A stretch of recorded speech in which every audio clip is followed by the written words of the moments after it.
Hello and welcome to this week's edition of Newsgram. If you read the description of this episode, then you know you're in for a spiritual experience today. Annie Lean is an author. She comes from a very small town just outside Toronto, and while we are both in very different places in the world, we share a common sentiment. The cry for peace. You know, my heart's always been that for a cry for peace, because the world needs it. It sure does, and hopefully we can bring some of that today. There are wonderful things happening all the time in our world today, but it can be hard to appreciate them because we're so overwhelmed with the negativity, and because, well...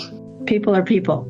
Exactly. People are people. We are who we are. We are complex organisms characterized mainly by our capacity for thought, emotion, communication, and social interaction. How's that for a forensic explanation? Anyway, we are all made in the image of God, but we possess free will, and we can make our own choices. And no matter how hard some people try, they can never take that away from you.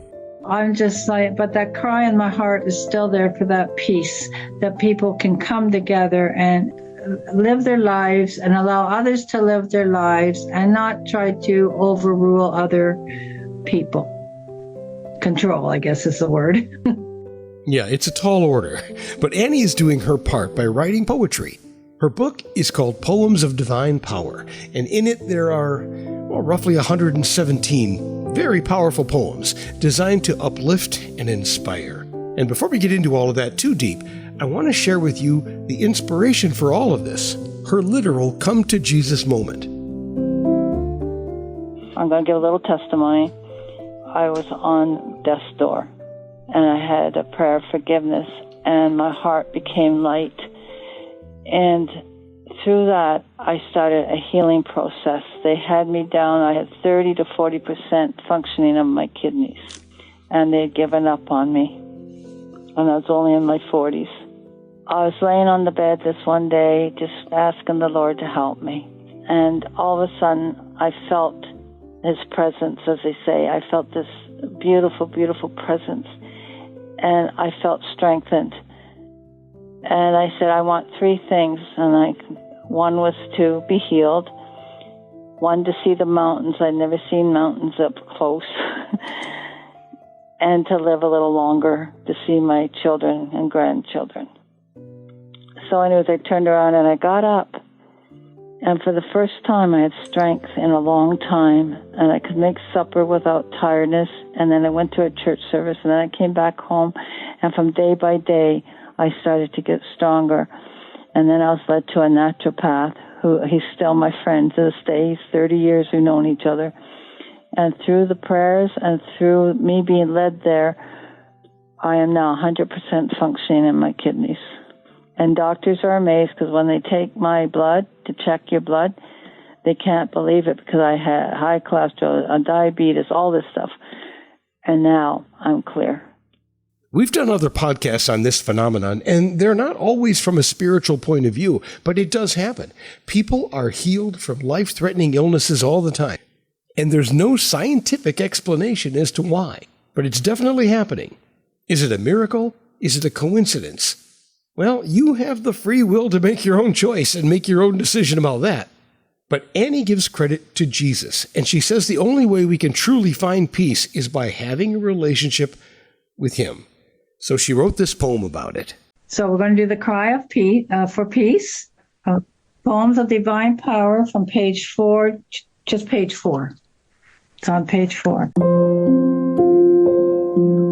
There's a sign of peace upon the horizon, a dove in flight.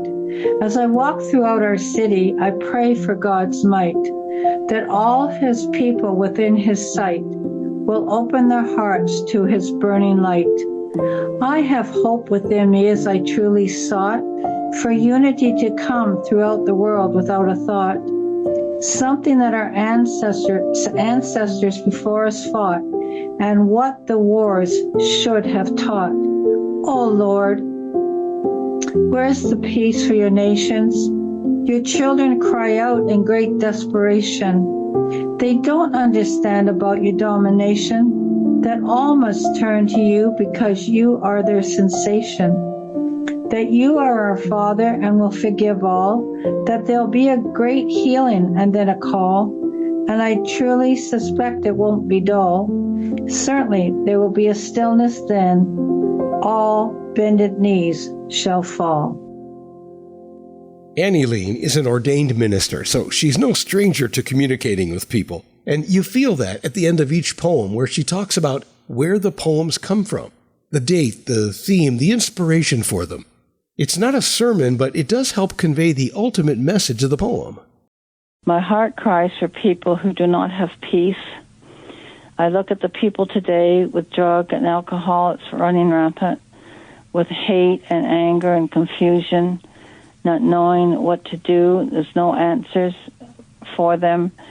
And that's where my heart is, for the lost, for those who need consoling, need hope, and need encouragement. And that was always my forefront.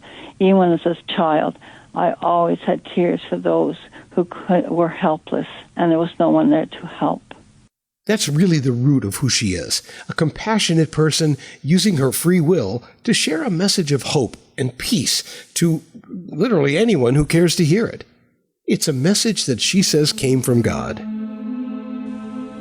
And then I heard from within myself with this voice saying, you meditate on the Word, and when you finish each book or each chapter of the Bible, you will receive a poem. And it did. It all came forth. Every time I finished the book, the chapter or a book of the Bible, a poem would come. And there you have it. Divine Inspiration, available now in the form of 2 different books of poetry, Poems of Divine Power and Poems of Divine Power 2, a gift from Annie Leen to a complicated world in need of hope, peace, and a friendly reminder of a core Christian belief in God's love for humanity. John 3:16. For God so loved the world that he gave his only begotten Son, that whosoever believeth in him should not perish but have everlasting life. It's a love story, and I want people to realize that if you have nothing to hope for, nothing to hang on to, Jesus Christ came to save us.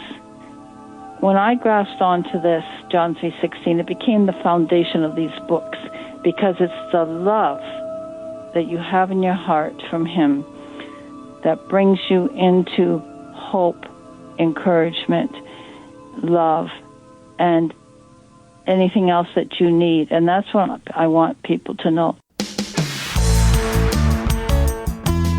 If this sounds like something you'd like to explore a bit further, there are links to the books in the show's notes, as well as links to some other interviews where you can hear Annie Leen reading poems and sharing her inspiration.